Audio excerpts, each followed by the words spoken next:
ও ইমাম গাজালি রহমতপুর নামক স্থানে তোমার পাশের এলাকার ভিতরে তুমি যাও। ওই এলাকার ভিতরে আমার এক পেয়ারা বান্দা, আমার এক প্রিয় বান্দা, আমি আল্লাহ পাক রব্বুল আলামিনের এক আশিক বান্দা, দুনিয়া থেকে বিদায় হয়ে গেছে ইমাম গাজালি। ওই এলাকার ভিতরে ওই আল্লাহর বান্দারে দাফন করার মতো, কবর খোদার মতো কোনো আলেম নাই। আমার বান্দা, আমি আল্লাহর প্রিয় বান্দা। ও মুসলমান, আল্লাহর গোলাম কেমন আল্লাহর প্রিয় বান্দা হইল, ঘটনাটা মনোযোগ দিয়ে শোনেন রে ভাই। রে আল্লাহর বান্দারা, ইমাম গাজালি রহমাতুল্লাহি আলাইকে যখন নাকি স্বপ্নে দেখানো হইল, ইমাম গাজালি রহমাতুল্লাহি আলাই খোঁজ করতে করতে রহমতপুর নামক স্থানের ভিতরে চলিয়া গেল।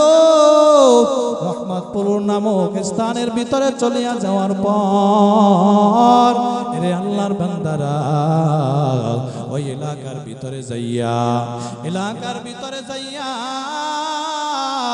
এখন খোঁজ করতেছে কে সে আল্লাহর বান্দা কে মারা গেল। ও মুসলমান আমার ভাই, ইমাম গাজালি রহমাতুল্লাহ আলাই খুঁজতে খুঁজতে দেখে পাইয়া গেল, দেখতেছে তার সন্তানেরা তার ওই পিতার মরা দেহ লাশ বাড়ির দরওয়াজার সামনে নিয়া ওই সন্তানেরা কান্নাকাটি করে। ইমাম গাজালি রহমাতুল্লাহি আলাইহি যখন নাকি উপস্থিত হয়ে গেল, ইমাম গাজালি রহমাতুল্লাহি আলাইহি বলতেছেন, এটা কি মুহাম্মদপুর নামক এলাকা? আল্লাহ পাক রব্বুল আলামিন আমাদেরকে বিশাল এক নিয়ামত আল্লাহ পাক রব্বুল আলামিন দিল, মহাগ্রন্থ আল কুরআন। আমি আপনাদের সামনে কুরআনুল কারীম থেকে আপনাদের সামনে যে আয়াতে কারিমা তেলাওয়াত করলাম, আল্লাহ পাক রব্বুল আলামিন আয়াতের ভিতরে আল্লাহ ঘোষণা করে দেয়, ইন্না নাহনু নাযালনা যিকরা ওয়া ইন্না লাহু লাহাফিজুন।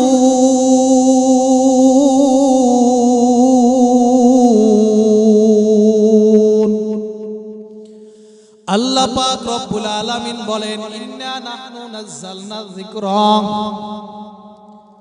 নিশ্চয় কুরআনুল কারীম নাজিল করলাম আমি আল্লাহ, ওয়া ইন্না লাহু লাহাফিজুন, আর কুরআনুল কারীমের হেফাজতের জিম্মা দায়িত্ব নিয়ে নিলাম আমি আল্লাহ।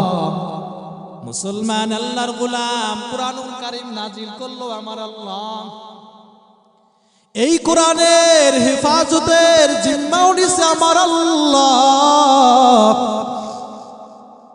আল্লাহ পাক রব্বুল আলামিন বলেন, ইন্না নাহনু নাযালনা যিকরা, নিশ্চয় কুরআনুল কারীম নাজিল করলাম আমি আল্লাহ। আল্লাহ বলেন না আমি আল্লাহ তাওরাতের হেফাজতের জিম্মা নিলাম। আল্লাহ রব্বুল আলামিন বলেন না, ইন্না নাহনু নাযালনা যাবুর। আল্লাহ বলেন না, ইন্না নাহনু নাযালনাল ইনজিল। আল্লাহ পাক রব্বুল আলামিন বলেছেন, ইন্না নাহনু নাযালনা যিকরা। যিকরা শব্দের ব্যাখ্যায় তাফসীরে ইবনে কাসিরের ভিতরে আল্লামা ইবনে কাসির রহমাতুল্লাহি আলাইহি, তাফসীর ইবনে কাসিরের ভিতরে আল্লামা ইবনে কাসির রহমাতুল্লাহি আলাইহি জানাইয়া দেয়, বলে যিকরা শব্দের ব্যাখ্যা হচ্ছে কুরআন। যিকরা আই কুরআন। আল্লাহ পাক রব্বুল আলামিন কোরআনের জিম্মা নিয়েছে, আল্লাহ কোরআনের হেফাজতের দায়িত্ব নিল।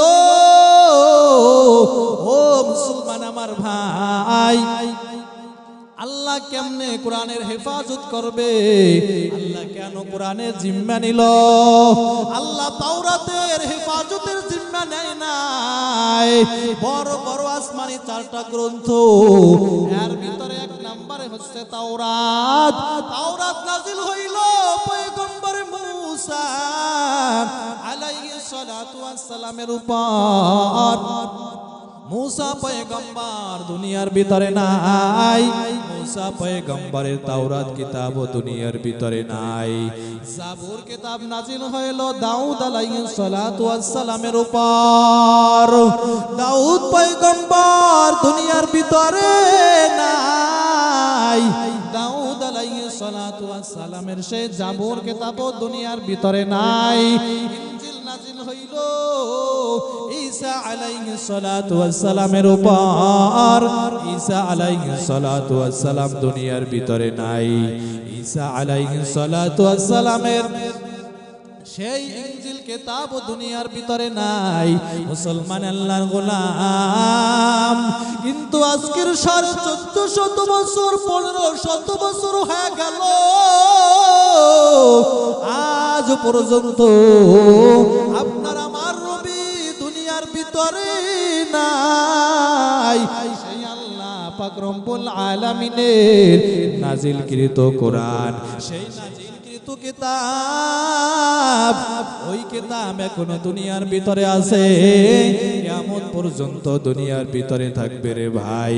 মুসলমান আল্লাহর গোলাম, তাওরাত হচ্ছে কিতাবুল্লাহ, জাবুর হয়েছে কিতাবুল্লাহ আল্লাহর কিতাব, ইনজিল হয়েছে কিতাবুল্লাহ আল্লাহর কিতাব।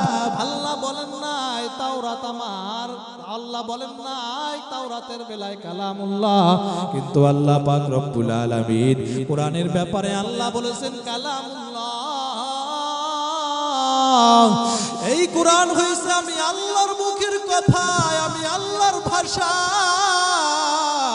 আল্লাহ বলছেন কালামুল্লাহ। কোরআন হইছে আমি আল্লাহ পাক রব্বুল আলামিনের নিজের কথা, কোরআন হইছে আমি আল্লাহ পাক রব্বুল আলামিনের নিজের ভাষা। মুসলমান আল্লাহর গোলাম, যেই ব্যক্তি কুরআনুল কারীমকে মহব্বত করলো, সে যেন আমার আল্লাহকে মহব্বত করলো।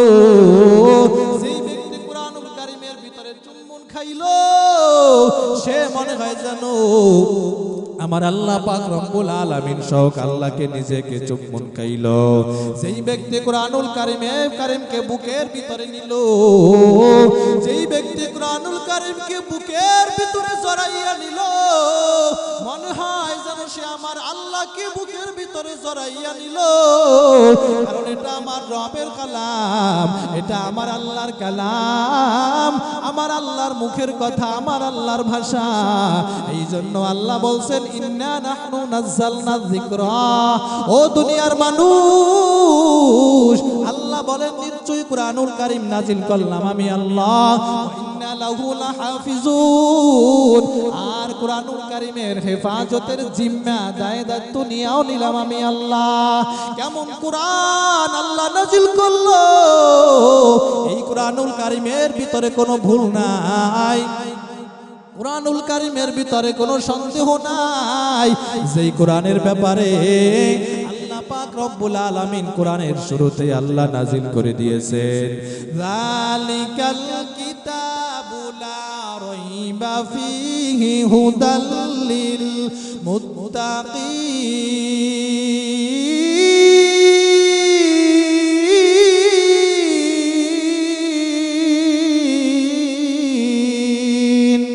আল্লাহ পাক রব্বুল আলামিন শুরুতে আল্লাহ চ্যালেঞ্জ ছড়িয়ে দেয়।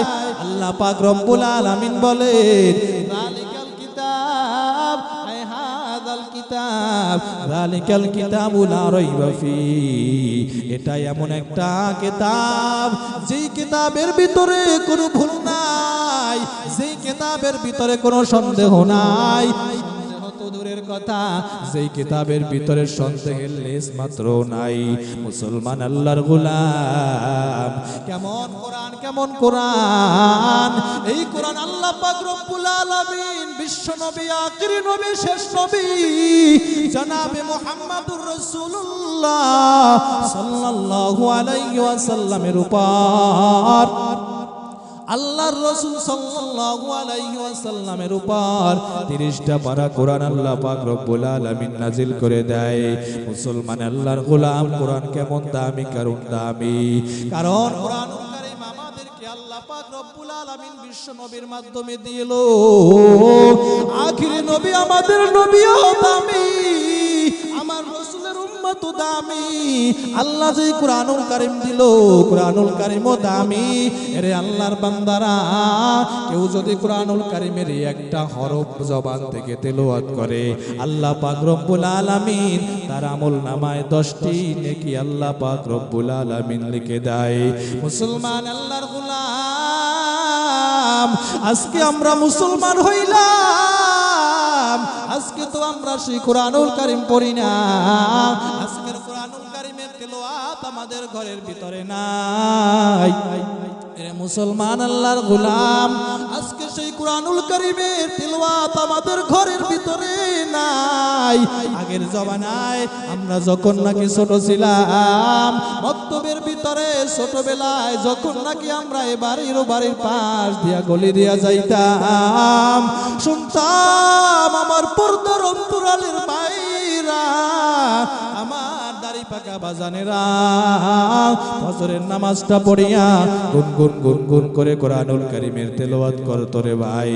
মুসলমান আল্লাহর গোলাম, কিন্তু আজকে দেখা যায় সেই কোরআনুল কারীমের তেলাওয়াত নাই। এখন ঘরের ভিতরে টিভির আওয়াজ, এখন ঘরের ভিতরে স্টার জলসা, জি বাংলা নাটক, সিনেমার আওয়াজ। এই জন্য ঘরের ভিতরে রহমত নাই। মুসলমান আল্লাহর গোলাম, যেই ঘরের ভিতরে কোরআনের তেলাওয়াত নাই, ওই ঘরের ভিতরে রহমত নাই। ঘরের ভিতরে কোরআনুল কারীমের তেলাওয়াত আছে রে, ওই ঘরের ভিতরে রহমতে ভরপুর। আপনি লক্ষ লক্ষ টাকা ইনকাম করেন, সংসারের ভিতরে শান্তি নাই। বলে কেন কেন? বলে আপনার ঘরের ভিতরে কোরআনুল কারীমের তেলাওয়াত নাই। যদি আপনার ঘরের ভিতরে কোরআনুল কারীমের তেলাওয়াত থাকতো, এরে মুসলমান আল্লাহর গোলাম, ওই ঘরের ভিতরে কোনোদিন অভাব অনটন হইতো না। সেই ঘরের ভিতরে মাগরিবের নামাজের পরে সূরাতুল ওয়াকিয়া তেলাওয়াত হয়, ওই ঘরের ভিতরে কোনোদিন অভাব থাকতে পারে না। ও মুসলমান আমার ভাই, এই জন্য কোরআনুল কারীমের তেলাওয়াত বেশি বেশি করা দরকার। কারণ কোরআন এমন একটা কিতাব, যেই কোরআনুল কারীম তেলাওয়াত করলে, সেই কোরআনুল কারীম শিক্ষা করলে রে ভাই, আপনার দুনিয়ায় লাভ, আখিরাতে লাভ। বলে কেমন লাভ, কেমন লাভ? মুসলমান আল্লাহর গোলাম, কেমন লাভ? বলে যেই ব্যক্তি কোরআনুল কারীমকে মহব্বত করলো, সে যেন স্বয়ং আমার আল্লাহকে মহব্বত করলো। আপনি দুনিয়ার ভিতরে কোরআন পড়তে জানেন না, আপনি দুনিয়ার ভিতরে কোরআন যদিও নাও পড়তে জানেন, এই কোরআনুল কারীমকে আপনি মহব্বত করিয়া, এই কোরআনকে আপনি মহব্বত করিয়া যদি আপনি কোরআনুল কারীমের ভিতরে চুম্বন দেন, মুসলমান আল্লাহর গোলাম, আপনার আমল নামায় সব হয়ে যাবে। এই কোরআনুল কারীমকে যদি আপনি সুন্দর মতো ওযু বানাইয়া, আপনি যদি কোরআনুল কারীমটা উল্টাইয়া লাইনের ভিতরে হাত টানেন, আর যদি বলেন এটা আমার আল্লাহর কালাম, আপনি পড়তেও জানেন না, আল্লাহর কসম, আপনি যদি লাইনের ভিতরে হাত টানেন, তারপরে আমার আল্লাহ আপনার আমল নামায় সওয়াব দিয়ে দিবে।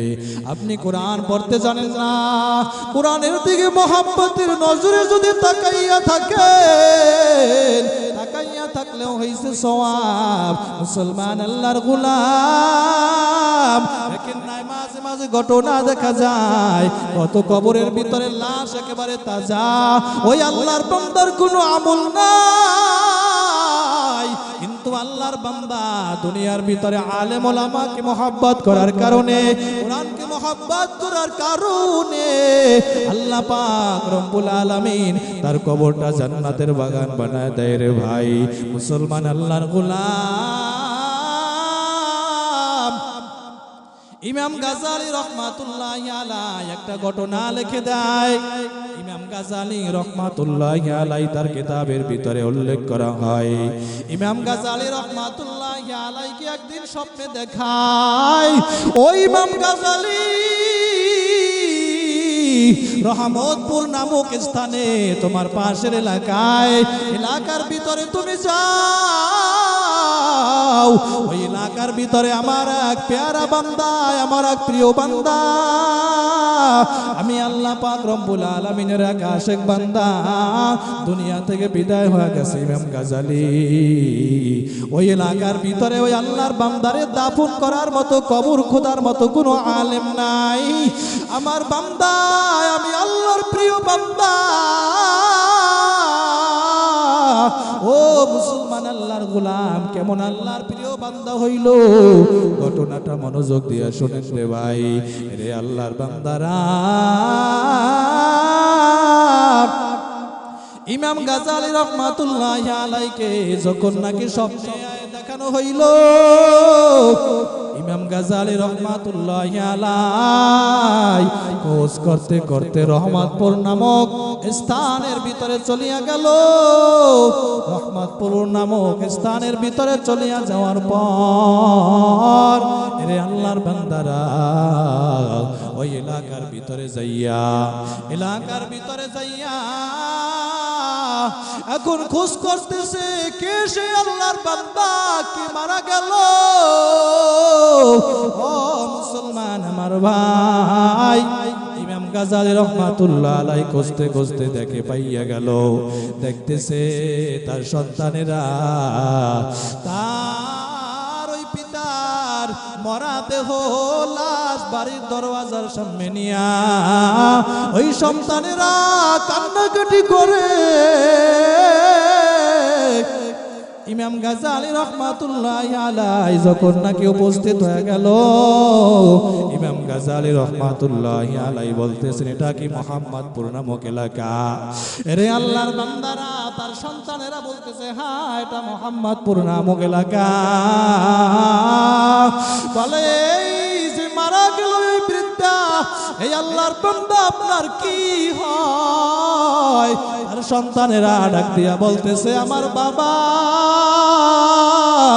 আমরা আজকের এই 2-3 দিন পর্যন্ত আমার বাবার লাশ নিয়ে আমরা এখানে বসে আছি, এমন কোন মানুষ নাই যে দাফন দিবে।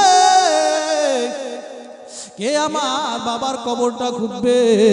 এলাকার ভিতরে কোনো আলেম নাই, এলাকার ভিতরে এমন কোনো আলেম নাই যে আমার বাবার জানাজাটা পড়াবে। এই জন্য আমরা কান্না করতেছি রে ভাই। ইমাম গাজালি রহমাতুল্লাহি আলাইহি বলেন, ও ছেলে সন্তানের দল, তোমরা আর কান্না করিও না। আমি আইসা গেছি, আমার আল্লাহ তোমার বাবার জন্য পাঠাইছে। আমার আল্লাহ তোমার বাবার ব্যাপারে স্বপ্নে দেখাইলো। মুসলমান আল্লাহর গোলাম, ইমাম গাজালি রহমাতুল্লাহ আলাইহি সুন্দর মতো আল্লাহর বান্দার গোসল করাইয়া, আল্লাহর বান্দার কাপড়ের কাপড় সুন্দর মতো পরাইয়া, ওরে কবর কইদা যখন নাকি জানাজা পড়াইয়া, যখন নাকি আল্লাহর বান্দারে কবরের কাছে নিয়ে গেল, কবরের ভিতরে রাখবে, ইমাম গাজালি নজর কইরা তাকাইয়া দেখতেছে ওই অন্ধকার কবর থেকে মিশকু আম্বরের ঘেরান, ওই কবর থেকে মেশকু আম্বরের ঘেরান আসতেছে। এত সুন্দর সুবাস ইমাম গাজালির বুঝতে আর দেরি নাই। এই আল্লাহর বান্দা কোনো সাধারণ কোনো মানুষ হবে না। আল্লাহ পাক রব্বুল আলামিন আমারে স্বপ্নে দেখাইলো, এই আল্লাহর বান্দা তো সাধারণ কোনো মানুষ হবে না। ইমাম গাজ্জালী রহমাতুল্লাহি আলাইহি আল্লাহর বান্দারে দাফন কাফন সব কিছু শেষ কইরা এবার ছেলে সন্তানদেরকে জিজ্ঞাসা করতেছে, ও ছেলে সন্তানের দল, তোমরা একটু আমার কাছে বলো, আমার কাছে তথ্য দাও, তোমার বাবার এমন কি ভালো আমল ছিল যার কারণে আমার আল্লাহ পাক রব্বুল আলামিন তোমার বাবাকে স্বপ্নে দেখাইলো, জানাজার জন্য আমাকে পাঠাইলো। ওই ছেলে সন্তানেরা বলে, আমার বাবা তো কোনো আলেম ছিল না, আমার বাবার এমন কি আমল ছিল আমরা বলতে পারবো না, আমার মা হয়তো বলতে পারবে। ইমাম গাজ্জালী রাহমাতুল্লাহি আলাইহি ওই মরহুমের স্ত্রীর কাছে যাইয়া জিজ্ঞেস করতেছে পর্দার অন্তরালে দাঁড়াইয়া, ও মা, আপনার স্বামীর এত কি ভালো আমল ছিল, আপনার স্বামীর কি এত ভালো আমল ছিল যে আপনার স্বামীকে আল্লাহ পাক রব্বুল আলামিন আমাকে পাঠাইলো এবং কবর থেকে শুধু সুগেরান আসতেছে, জান্নাতি গেরান। ওই আল্লাহর বান্দা, আল্লাহর বান্দি তার স্ত্রী চোখের পানি সারিয়া দিয়া ডাক দিয়া বলতেছে, ইমাম গাজ্জালী, আমার স্বামীর এমন কোনো ভালো আমল ছিল না, তবে আমার স্বামী দৈনিক একটা আমল করতো। ভালো আমল কি আমল? বলে, আমার স্বামী ছিল কাঠুরিয়া, আমার স্বামী সারাদিন কাঠ কাটতো, সারাদিন কাঠ কাটার পর আমার স্বামী সন্ধ্যা বেলায় যখন নাকি বাড়ির ভিতরে আসতো, বাড়ির ভিতরে আসার পর আমার স্বামী নামাজটা সুন্দর মতো আদায় করিয়া ওই তাকের ভিতরে কোরআনুল কারীম থাকতো। প্রতিদিন ওই কোরআনটারে আমার স্বামী নামাইয়া আমার স্বামী কোরআনটা মেইলা দেখতাম দুই চোখের পানি সাইরা দিয়া শুধু কান্না করে,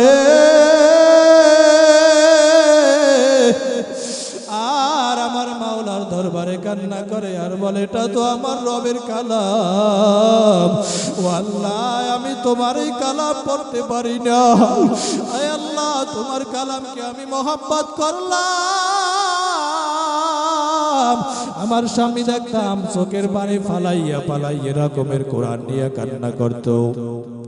ইমাম গাজ্জালী রাহমাতুল্লাহি আলাইহি কোরআনটা হাতের ভিতরে নিয়া এবার কইলা কইলা দেখতেছে কোরআনুল কারীমের এমন কোন পৃষ্ঠা নাই, এমন কোন আয়াত নাই যে আয়াতের ভিতরে আল্লাহর বান্দার আঙ্গুলের দাগ নাই।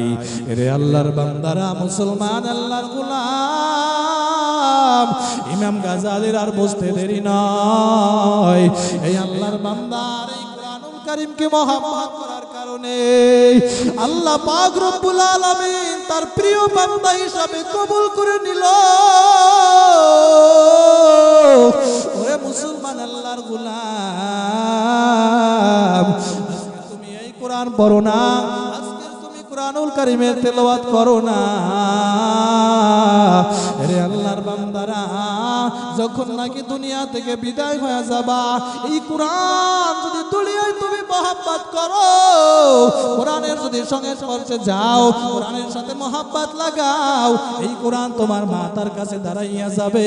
এই কোরআনুল কারীম মাতার কাছে দাঁড়াইয়া মুনকার নাকিরকে ডাক দিয়া বলবে, আমার এই প্রিয় বান্দা, দুনিয়ায় আমি কোরআনুল কারীম তেলাওয়াত করছি, আমারে বড় মহব্বত করলো, আল্লাহর বান্দারে ঘুমাইতে দাও, ডিস্টার্ব করিও না।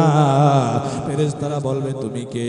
বলে, আল্লাহর বান্দা দুনিয়ায় যে কোরআনুল কারীম তেলাওয়াত করেছে, আমি হইলাম ওই কোরআন। এই কালামে জিন্দা কুরআনে হাকিম, মতে উলায়া জালাসতু কদিম, জামিউল ইলম ফিল কুরআন নে হাকিম তাকাসারাত আনহু ইফহামুর রিজালিন। এই জন্য আমরা সবাই কুরআনুল কারীমকে মহব্বত কইরা কুরআনুল কারীমের তেলাওয়াত নিয়া আমরা সবাই অন্ধকার কবরে যাইতে চাই।